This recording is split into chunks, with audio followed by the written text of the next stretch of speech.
Bonjour mes délicieux co-créateurs, c'est Lilou, je suis à Toulouse avec Fanchon, bonjour.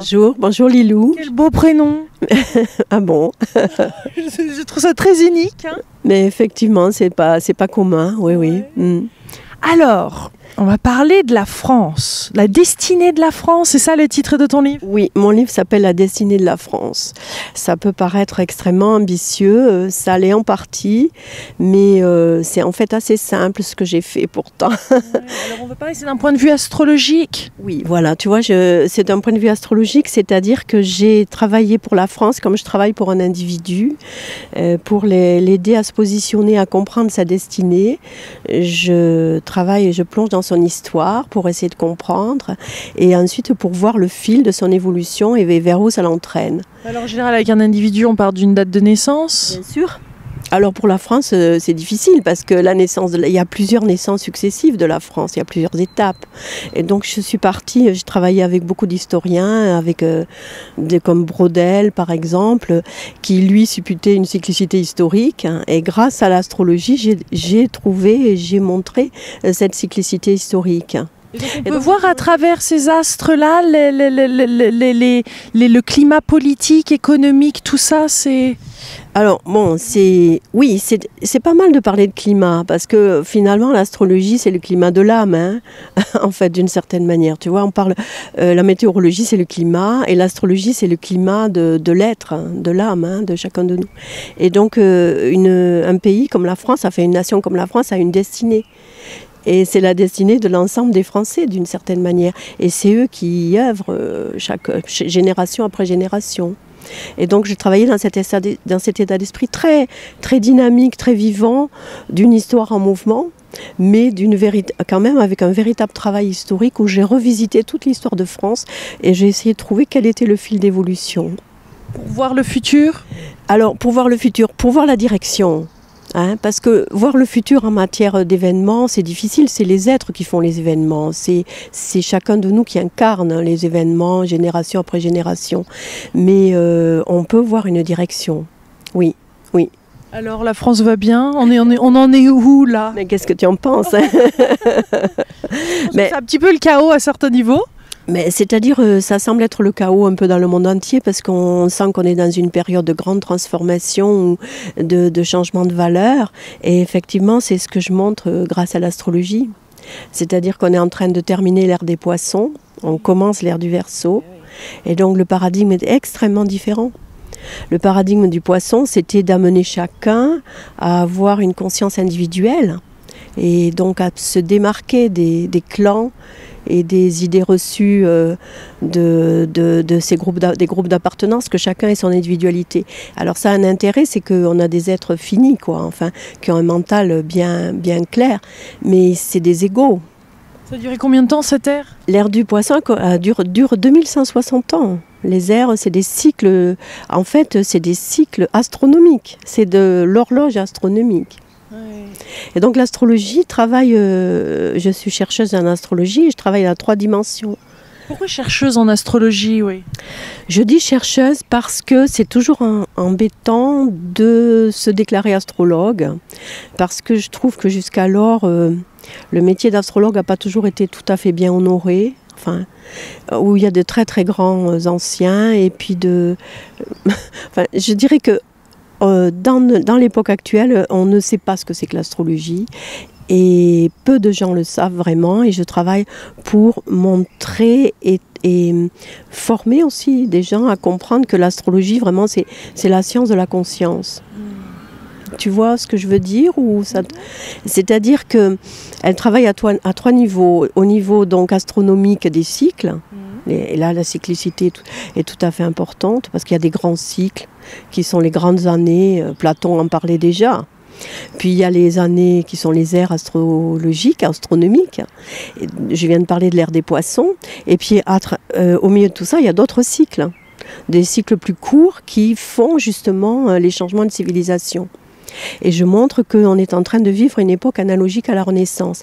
Et intuitivement, beaucoup de nos contemporains le disent et le sentent. Ils disent « Ah, mais c'est un grand changement, c'est comme à la Renaissance. » Et on sait que la Renaissance n'était pas une période tout à fait sereine. Hein.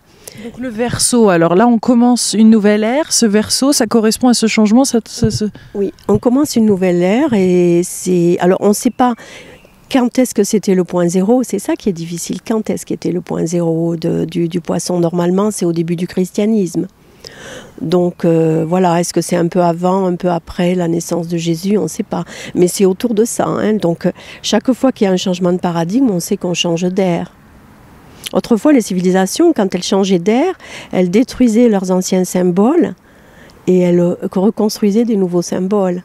Elle savait qu'elle changeait de symbolique, de paradigme. Et donc, on est passé de l'ère du taureau à l'ère du bélier. Et puis ensuite à l'ère des poissons, avec la symbolique chrétienne des 2 poissons. Hein? Et maintenant, on rentre dans l'ère du Verseau. Et les caractéristiques de cette ère?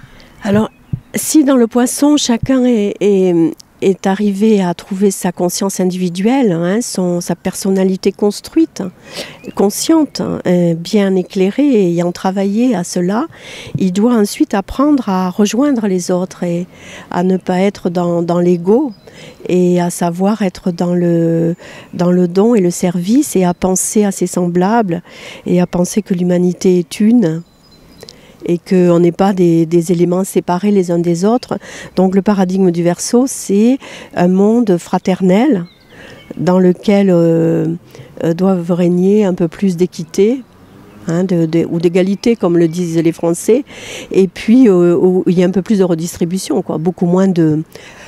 comment dirais-je, d'inégalité. Le monde du Verseau, c'est un monde beaucoup plus fraternel et uni que ce que nous avons vécu jusqu'alors. C'est une vraie égalité, fraternité. Voilà, tu l'as dit. C'est ce que finalement on l'intuite, hein, si tu veux. Mais la France, en quelque sorte, a donné au monde, s'est donnée à elle-même cette devise républicaine, hein, qui c'est sur le fronton de tous les bâtiments publics, hein, mais qui est ni plus ni moins le paradigme du Verseau. Et donc dans mon livre... Cette liberté, égalité, fraternité, on ne la sent pas vraiment au quotidien. C'est-à-dire que les révolutionnaires l'ont posé comme un but. Dans la Déclaration universelle des droits de l'homme de l'ONU en 1948, c'est aussi posé comme les nations qui ont signé la charte de l'ONU, elles ont signé qu'elles ont comme espoir commun, comme but commun d'arriver à faire vivre les droits humains dans le monde. Mais c'est un but commun. Et donc, la France a contribué à poser le paradigme du Verseau, mais maintenant, il faut le mettre en pratique. Hein. Et le monde, il est dans ce défi. C'est-à-dire que dans la mesure où on a pensé le Verseau, déjà depuis 2 siècles, eh ben, on est ardemment prié de mettre en pratique. Parce que l'ère du Verseau, ça ne sera pas une ère où il faudra être des idéalistes en disant il faut prêcher ceci, prêcher cela. C'est un moment où il faut pratiquer ce que l'on pense et vivre selon les valeurs que nous estimons justes. Tu vois? Ouais. Et alors, ces prochaines années, là, 2014, 2015, 2016, c'est quoi le vrai travail qu'il y a à faire individuellement et même pour la France? Alors là, il y a beaucoup de questions hein, dans l'une. Je te réponds pour la France et je te dirai individuellement ou les deux, je ne sais pas. En fait, je montre que sur 100 ans, depuis à peu près 1939 jusqu'en 2039, dans le monde entier, pas uniquement en France, on est dans une période analogique à la Renaissance.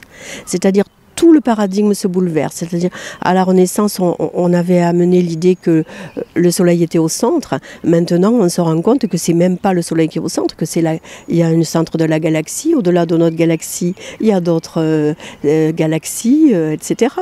Et donc, on est arrivé dans une vision plus universelle du monde. Et de même, au niveau religieux, à la Renaissance, les êtres se sont dit, mais on n'a pas besoin de quelqu'un qui nous dise comment interpréter les textes. Hein, il y a eu la réforme de la pensée religieuse. Et donc, à ce moment-là, chacun allait chercher dans les textes même allez, se vivifier, si je puis dire. Hein.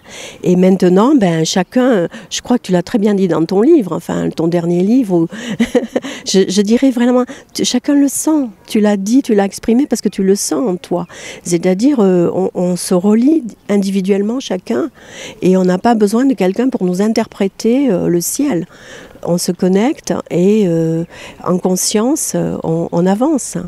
Voilà. Et donc le Verseau, c'est une révolution d'un paradigme religieux aussi, où on est relié directement et sans intermédiaire, si je puis dire. Tu vois, tu le dis dans ton livre, c'est bien ça que tu dis. Oui. Voilà. Ben, cela, si tu veux, tu fais partie des êtres qui commencent à pratiquer le Verseau dans leur vie. Voilà. On est tous mus par ce nouveau paradigme et on le sent plus ou moins fort en nous et alors je montre que individuellement chacun le ressent à sa manière ou en s'opposant des fois hein. Parce que quand on s'oppose à l'égalité, c'est qu'on s'oppose à la survenue de ce nouveau paradigme. Il y a toujours dans les changements d'air les tenants de l'ancien et les prophètes du nouveau. Alors il faut se méfier des tenants de l'ancien parce qu'ils ne veulent rien lâcher. Il ne faut pas non plus écouter tous les prophètes, il faut vivre soi-même. Donc en cela, dans mon livre, ça s'appelle La destinée de la France, mais j'essaye d'être très très humble. Et c'est pas moi j'essaye de montrer la direction que les Français ont essayé de mettre en place à travers les grands moments de leur histoire. Et en cela, les Français, en posant la devise républicaine, liberté, égalité, fraternité, ils ont en quelque sorte laïcisé le christianisme. Ils l'ont fait rentrer dans les textes de loi. Et donc ils ont amené au monde une sorte de non-tutelle religieuse à des valeurs qui jusqu'alors étaient sous tutelle. Parce qu'on a dû se débarrasser de beaucoup de tutelles. Les tutelles des institutions, de l'Église, de la royauté, etc. Tu vois ? Oui, oui, oui. Et est-ce qu'on voit qu'il y a une rupture, qu'il y a une révolution, qu'il y a quelque chose qui éclate ? Est-ce que ça passe par là ? Ben, voilà. Dis-nous tout. Mais moi-même, je peux pas tout dire. J'ai montré. Pour moi, l'astrologie, c'est la science de la conscience. Et donc, elle travaille à 3 niveaux sur les cycles. Elle travaille sur la question de la conscience. Hein, si tu veux, c'est une métaphysique de la conscience. Elle travaille au niveau des symboles. Et avec la symbolique, on connaît la symbole du Verseau et donc on peut déchiffrer le paradigme si tu veux. Et donc avec les cycles, je sais qu'entre 2012 et 2015, nous sommes dans un petit créneau de passage très étroit, que tout le monde sent bien. Il y a une espèce comme si on allait passer dans un goulot d'étranglement. Et on y est dedans, on est dans le goulot, tu vois, on est en train de passer. Et je pense que c'est quand on sera de l'autre côté qu'on comprendra. Mais il y a comme j'ai l'impression que cette métaphore de la chenille qui devient papillon si tu veux, les humains maintenant, Marc Leux dit qu'il y a 20% des êtres humains actuellement dans le monde occidental qui ont déjà changé de paradigme, qui sont dans la conscience unifiée, qu'ils ont une âme. Et donc, quand on est dans le monde de l'âme, il n'y a pas de séparation. Il n'y a pas ton âme et mon âme, on est reliés, tu vois. On est reliés. Et donc, il y a vraisemblablement un 5e des êtres qui sont déjà passés dans ce qu'on pourrait appeler le 5e règne. Puisque le 4e règne, c'est le règne humain. Et le 5e règne pourrait être le règne de l'âme. Tu vois, donc c'est une évolution importante. Comme la chenille qui devient papillon, tu vois. Et ça passe des fois par des secousses. Mais ça ne peut pas passer sans secousse, parce que tu sais, les humains, on est imparfaits, on ne sait pas, on y arrive par... Et en tout cas, les Français ne sont pas des êtres calmes, donc pour le moment, ils ne bougent pas. Mais selon moi, il pourrait y avoir des grands bouleversements, oui. Ça ne veut pas dire que c'est bien, je n'en sais... Mais les Français, jusqu'alors, ils ont posé des choses, beaucoup par des grands moments collectifs quand même, hein, de communion. Et Toulouse a été un des lieux importants, d'ailleurs, hein, pour ces moments de passage. Alors, mon hypothèse est qu'entre 2012 et 2015, un peu partout, parce que c'est l'écho de mai 68, on devrait vivre en ce moment l'écho des années 60s, des années 60. Et donc, où là, on a commencé à envoyer promener le vieux paradigme patriarcal. Ouais. Et donc, on est dans le premier carré de ce cycle. Et on est dans un tournant. Et donc là, on devrait vraiment, je pense, envoyer... Oui, on devrait poser résolument, comme tu dis, commencer à dire, mais non de non, ces valeurs, mettons-les en pratique. Commençons à les mettre en pratique. Cessons d'aller faire ceci au nom des droits de l'homme. Et si tu veux, la France, elle a une responsabilité parce qu'elle a été une des premières à poser ce qu'on appelle les droits de l'homme. Et donc, une fois qu'on a pensé quelque chose, on en est responsable. Et si on ne l'incarne pas, on se le reçoit en boomerang, hein. Donc on est un peu comme le montre la physique quantique, hein, je veux dire, l'observateur il est acteur de son monde. Donc nous sommes acteurs et donc là je crois qu'on est appelé à mettre en pratique beaucoup plus de justice, d'équité et c'est une des responsabilités de la France selon moi. En France, on sent qu'il y a cet intellect aussi, hein, ce côté analytique qui retient des fois, alors qu'il y a tellement d'autres choses et une remise en question qui est nécessaire quand même. Oui, c'est-à-dire que il y a aussi beaucoup de résistance, mais la France est un pays à l'âme poisson, et donc elle est très duelle, hein, elle est très divisée, et la France évolue à U et à dia par division, par guerre intestine, par des oppositions, etc. Mais si on ne le voit pas en opposition, si on le voit en dualité, ça devient dynamique. Donc la France est un pays extrêmement mental. Hein, donc, mais il faut faire sauter cette chape mentale hyper scientifique. Parce qu'il y a un cœur énorme, le français est sensible. Hein. Absolument. Et donc c'est le français quand même qui a posé à la Révolution les valeurs, ces valeurs-là. Après que un être nous ait dit il y a 2000 ans, aimez-vous les uns les autres. Ben, les Français l'ont posé dans leur devise. Aimons-nous. N'est-ce pas? Et quand on a eu... non. Je sais pas, ça te plaît ou pas? Mais voilà, alors il faut que chacun on l'incarne. Et je pense qu'on devrait vivre... Alors, je veux pas être là en train de dire « Ah, nous allons avoir une révolution ». Mais je veux dire, depuis que je fais de l'astrologie, depuis plus de 30 ans, je sais que ces années 2012-2015 seront des années majeures. Et l'année 2014 est particulièrement importante au milieu de tout ça, très très importante. Et elle est très dure, au sens où il y a une exigence d'aller de l'avant et donc de faire une sorte comment dirais-je, de pas en avant décisif, quoi. Il faut lâcher les anciennes valeurs. Mais comment ça va venir? Je ne sais pas. Parce que les astrologues, on peut donner des dates, on peut expliquer les directions. Et je pense que viendra un temps où justement cette astrologie planétaire pourra guider les êtres, se repérer individuellement et collectivement. Comme les Mayas le faisaient. Hein. Voilà. Mais sans dire ce qu'il faut faire. Oui. Parce qu'attention, c'est pas dire il vous faut faire. Je dis simplement les Français ont comme mission de amener les droits de l'homme. Mais il faut les incarner. Oui. Michelet, qui est un historien, hein, il disait la France est le pilote du vaisseau de l'humanité. Tu vois un peu ce terme-là, hein. C'est pas rien, hein. Ouais. Bon, alors on a pensé que c'était un peu figurique, enfin tu vois, mais je retrouve un peu ça, c'est-à-dire et les Français on est attendus, enfin combien d'êtres dans le monde nous disent mais la patrie des droits de l'homme, attendez, vous pouvez pas faire ça aux Roms, vous pouvez pas faire ça aux réfugiés, vous pouvez pas laisser faire ça, vous êtes la patrie des droits de l'homme. On est toujours ardemment attendus. Voilà, donc je pense que, et il ne s'agit pas uniquement de prophétiser, de dire ce qu'il faut faire, mais il faut le faire.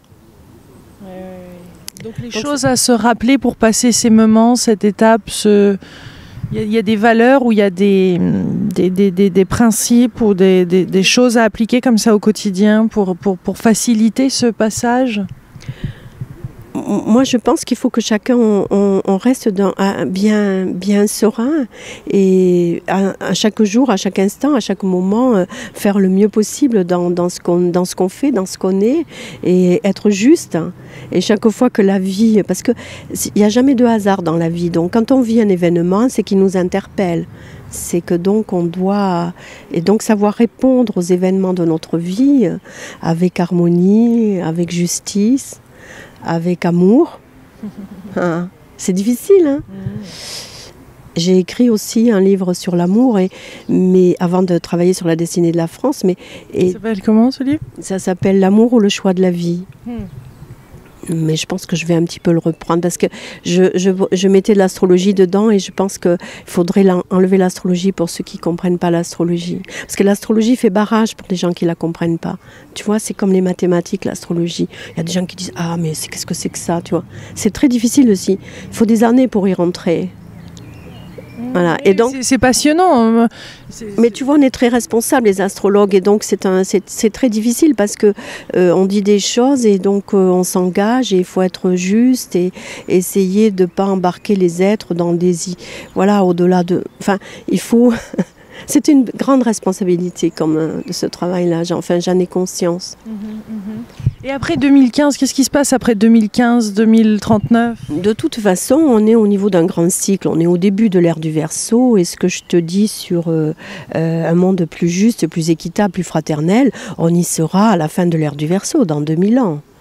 Donc il faut être patient. Si tu veux, quand on travaille dans l'histoire, on se rend compte que entre ce qu'on pressent, ce que l'on sent, ce que les êtres les plus avancés ressentent, vivent, incarnent, et les autres, il se passe du temps. Donc il faut que ces valeurs infusent dans la société, et il faut qu'on prenne vraiment le temps d'éduquer, d'enseigner, comme ça s'est déjà fait en France de façon assez magnifique avec l'école de Jules Ferry, mais il y a sans arrêt, il y a sans des nouvelles valeurs à éduquer maintenant. Donc c'est un travail à long terme, et je crois que ce que j'ai appris moi beaucoup, en tout cas avec ce livre, et ce que j'espère transmettre, c'est qu'à la fois il faut être très juste et radical avec ce que l'on ressent soi-même, dans ce qu'on a envie de vivre, là où les événements nous interpellent, et en même temps il faut être patient. Et il ne faut pas vouloir avancer absolument si les autres ne sont pas prêts. Mais voilà, tu vois. Mais cette évolution se fait vraiment sur le temps. L'évolution, et ça, c'est toujours le temps est cyclique, hein. Donc l'évolution, il y a un cycle. Là, on est au début de l'ère du Verseau. On est dans une phase du cycle de Pluton-Neptune qui est analogique, de 100 ans, qui est analogique à la Renaissance, où donc le monde accouche de nouvelles valeurs dans la douleur, hein, comme à la Renaissance. Et en même temps, on est au début de 2 autres cycles, de 172 ans et de 138 ans. Et donc, on ne saura... c'est tout le 21e siècle qui est en jeu, plus loin. Donc, soyons patients, mais si chaque fois on sème des bonnes graines dans sa propre vie et autour de soi, c'est comme ça que ça avance. C'est comme ça que ça avance. Tu vois, donc, on en est où, la France, selon toi, en 2039 ? Ah, ça, j'aimerais bien savoir. Mais moi, je pense que les Français, si les Français ne font pas un sursaut, on va vers des problèmes. Les Français sont attendus pour avoir un sursaut. Mais je pense que, si tu veux, on doit quitter l'ère des nationalismes. Absolument, tu vois, on voit bien qu'il y a un problème de nationalisme actuellement dans le monde, et on doit vraiment affirmer ces valeurs individuelles, locales, etc. Et en même temps être universel et être un humain universel. Et donc la France a peut-être quelque chose, a un très grand rôle à jouer en Europe, selon moi. Elle a presque à montrer l'exemple en Europe, à montrer qu'on pourrait faire une Europe des nations plus juste, plus équitable. Pour le moment, on n'a fait qu'une Europe de l'économie et de la finance. Tu vois, elle est où l'âme de l'Europe, elle est où l'âme dans tout ça, Voilà, tu vois, donc il faut que c'est pas les nationalismes, c'est pas l'âme, c'est les personnalités. Le nationalisme, c'est la personnalité des nations. Tu comprends, c'est comme pour les individus. C'est les égos nationaux, les nationalismes. Donc les égos s'agitent, bon d'accord, mais il faut leur enseigner à ces égos, et que voilà, on est tous dans la même barque, comme disait Michelet, hein. Je pense que la France a un rôle à jouer en Europe, et dans la transition, et à montrer Monet, c'est un Français qui est un des pères de l'Europe, mais Monet était quand même très... Il avait une vision extrêmement économiste du monde, hein. Il était quand même assez proche de la vision anglo-saxonne, hein. Lui-même, c'était un commerçant. Donc la première Europe était une Europe des commerçants, hein. C'était d'abord une communauté du charbon et de l'acier, et puis etc., etc. On n'a pas fait l'union des peuples, et l'union des peuples, il faut la faire. Et on voit déjà le problème en Ukraine, hein. Mais les peuples, il ne faut pas les laisser tomber dans des nationalismes, il faut respecter leurs valeurs locales, et que chacun soit libre de vivre ses propres valeurs, mais dans un grand ensemble, quoi, où il n'y ait pas trop de disparités. Donc la France a joué un rôle, je pense, en Europe, et elle devrait, normalement, ce que je montre dans le livre, c'est que la France joue un rôle en croix, tu vois, c'est-à-dire elle est au bout de l'entonnoir de l'Europe. Tu vois l'Europe, dans la couverture de mon livre, on le voit qu'on avait vu dans le ciel, là. C'est comme un entonnoir. Et donc, elle a un rôle à jouer là, et ensuite en vertical nord-sud. Donc, la France, elle a eu un empire colonial. Maintenant, elle devrait essayer d'œuvrer avec les nations du Sud pour les aider à s'affranchir des tutelles économiques des grandes puissances, quoi, enfin des grands groupes. Si tu veux, la mondialisation, c'est un symptôme du Verseau. C'est le niveau zéro du Verseau, on mondialise. Mais c'est la mondialisation d'abord économique. Ouais. Mais il faut mondialiser humainement. Tu vois le truc, hein. C'est énorme, hein, c'est un enjeu énorme. Donc il faut œuvrer avec amour, en croyant à ce qu'on pense, à ce que l'on est. Je pense qu'en France, il y a beaucoup d'aides de valeurs qui devraient se réveiller, quoi. On ne peut pas... Il y a une nouvelle Europe. Je ne sais pas, qu'est-ce que tu en penses? Si, mais je pensais aussi au système financier. Est-ce qu'on voit des choses plus précisément au niveau de la finance, des systèmes monétaires, etc.? Quand j'ai vu le thème... Je ne veux pas jouer les prophètes de malheur ou de trucs, tu vois, annoncer les effondrements ou les choses comme ça, mais dans le thème de l'année 2014, quand j'ai vu le thème de l'année 2014, particulièrement pour ceux qui sont à leur GMT, donc en particulier Londres, eh ben, c'est chaud, quoi. Hein. Moi, je me disais, comme ça, hein, mais bon, on peut avoir un effondrement économique de la City ou des pays anglo-saxons, tu vois, quand je voyais ça. Mais bon... Mais dans quel mois ? Parce que là, on est déjà en mai. Moi, je voyais le grand moment, c'est avril-mai, en cette année. Mais il y a Mars qui est rétrograde, et donc le temps de l'histoire, il n'est pas le même que nous sommes des humains. Même moi, même si j'ai l'outil des grands cycles, j'ai qu'une vision humaine à mon niveau. Et donc, quand je dis il peut y avoir un effondrement. En tout cas, il y a une crise. Elle devient de plus en plus aiguë. Alors, il pourrait y avoir un effondrement, mais peut-être que la transformation peut venir d'ailleurs. Et je crois que c'est là où il faut garder notre sagesse, c'est que la transformation, elle vient à l'intérieur de nous, d'un ensemble d'êtres, de bonne volonté qui à un moment œuvrent ensemble.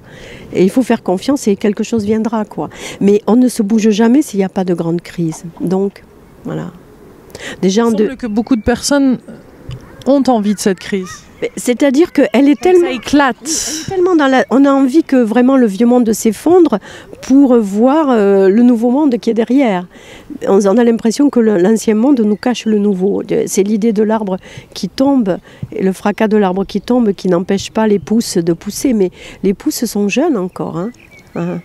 Alors, moi je pense que de toute façon, même si ça met 100 ans, tu vois, à la Révolution française, on a posé ses valeurs et il a fallu presque un siècle avant qu'on ait vraiment une république en France. Donc il faut du temps. Et là peut-être qu'on s'est mis juste à prendre conscience que ce système économique était obsolète, mais peut-être qu'il faudra très très longtemps avant qu'on le transforme vraiment et qu'on en trouve un autre. Donc... il faut à la fois être optimiste et... Tu vois ce que je veux dire, c'est à la fois en action aussi et être patient. Et être patient, oui. C'est-à-dire que par contre, il ne faut rien laisser passer au quotidien, quoi. C'est-à-dire là où ça ne nous convient pas, ce système, il faut essayer d'être juste et de pas coopérer, si je puis dire. Tu sais, j'ai essayé de comprendre pourquoi Stéphane Hessel était un être qui était suivi dans le monde entier et que tout juste en France, si on ne le prend pas pour un usurpateur.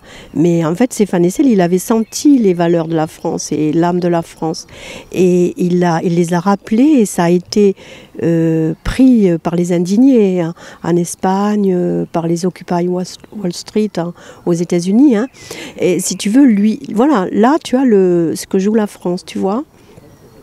Mais est-ce que ces mouvements, pour le moment, ils n'ont pas...